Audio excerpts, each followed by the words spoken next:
Picture this, the year is 1919, World War I has just ended, leaving Europe in shambles. The Treaty of Versailles, signed in the Hall of Mirrors, holds Germany responsible for the devastation.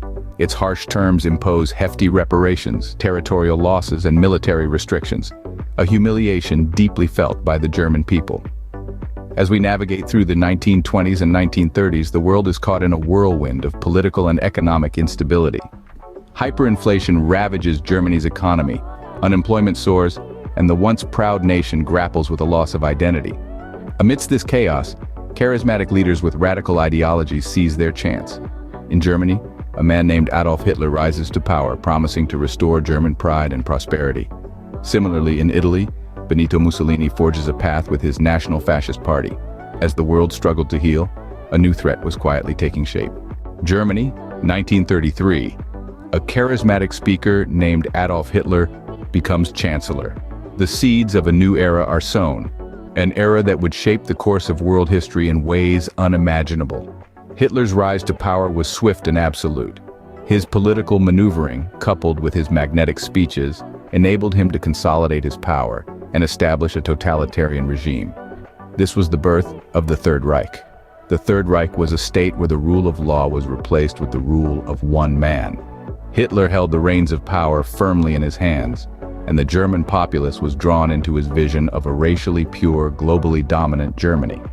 This vision was to be realized through aggressive expansionist policies. The world watched silently as the stage was being set for a conflict of unprecedented scale. Hitler's reign saw the rapid rearmament of Germany, a bold and blatant violation of the Treaty of Versailles. The treaty, signed at the end of the First World War, had imposed strict limitations on Germany's military capabilities. But Hitler was not one to be bound by treaties. He initiated a massive military buildup, turning Germany into a formidable war machine.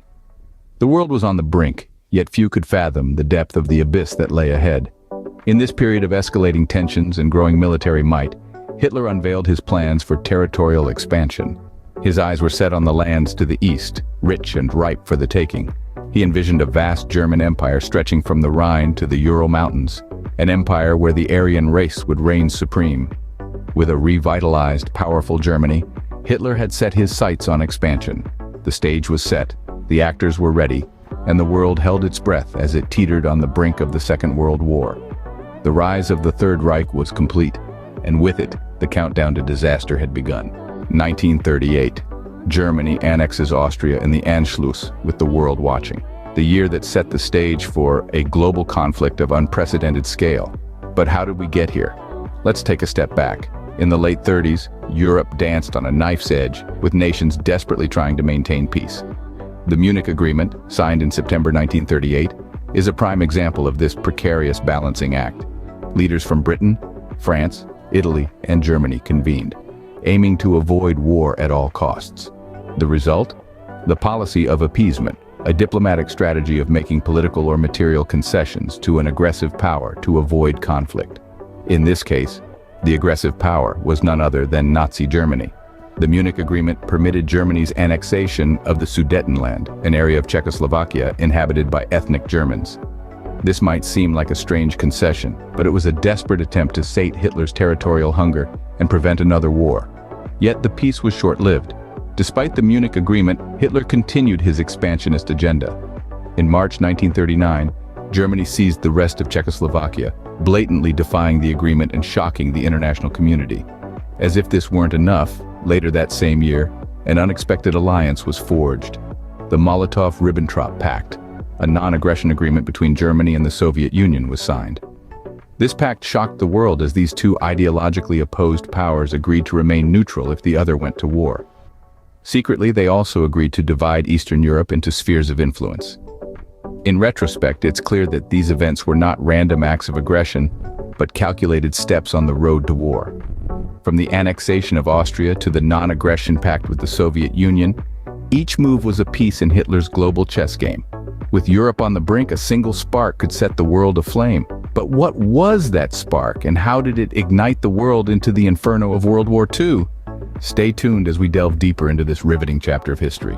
September 1st, 1939, that spark came in the form of a German invasion of Poland. As the dawn broke, the thunder of war echoed across Europe, signaling the failure of countless diplomatic attempts to prevent the imminent catastrophe. Despite the desperate efforts of nations to maintain peace, the world was teetering on the brink of a war that would reshape history. The invasion of Poland was not just another act of aggression. It was a statement, a demonstration of the German war machine's might and prowess. It was the first time the world witnessed the chilling efficiency of the Blitzkrieg, or lightning war, a swift and destructive military tactic designed to strike the enemy with overwhelming force and speed, leaving them no time to respond. The world watched in stunned silence as Poland, caught in the storm of war, fell within a month. The Blitzkrieg had proven its deadly efficiency. The German forces, like a tidal wave, swept across the Polish lands, leaving destruction in their wake. Meanwhile, in the corridors of power in Britain and France, leaders were grappling with the harsh reality of the situation.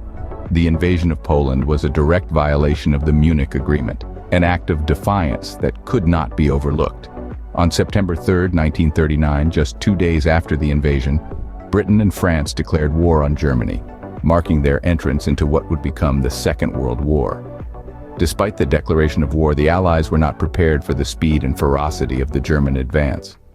The Blitzkrieg tactics had changed the face of warfare, and the world was struggling to catch up. As the days turned into weeks and weeks into months, the war machine churned on, consuming nations and altering the course of history. The echoes of war spread across continents, engulfing the world in a conflict of unprecedented scale and destructiveness. Thus, the world was plunged into the most devastating war in human history, one that would redefine the notions of power, resilience, and humanity, one that would leave a mark on the face of the earth and in the hearts of those who lived through it forever. Now, let's take a step back and reflect on the key events that led to the outbreak of World War II. Firstly, the Treaty of Versailles. This peace pact, signed in 1919, ended World War I but sowed the seeds for another war. The treaty's punitive measures crippled Germany's economy and fostered resentment among its people. This discontent, coupled with the economic depression of the 1930s, created fertile ground for the rise of fascism. Fascism, a political ideology marked by dictatorial power, extreme nationalism, and forcible suppression of opposition, took hold in Germany under Adolf Hitler. His party, the National Socialist German Workers' Party, also known as the Nazi Party, capitalized on the national discontent and rose to power in the early 1930s. Hitler's charismatic leadership and promises of renewed national pride resonated with many Germans, leading to his appointment as chancellor in 1933. In the international arena, the policy of appeasement played a significant role. Britain and France, still reeling from the devastation of World War I, chose to appease Hitler in hopes of preventing another war. They allowed Hitler's aggressive expansionist policies, including the remilitarization of the Rhineland and the annexation of Austria and Czechoslovakia. However, this policy only emboldened Hitler, leading to his most audacious act yet: the invasion of Poland. On September 1, 1939, Germany invaded Poland, triggering the start of World War II. This invasion was the final straw for Britain and France, who declared war on Germany 2 days later. The invasion of Poland showcased Germany's military strategy of Blitzkrieg, or lightning war, which emphasized speed, surprise, and overwhelming force.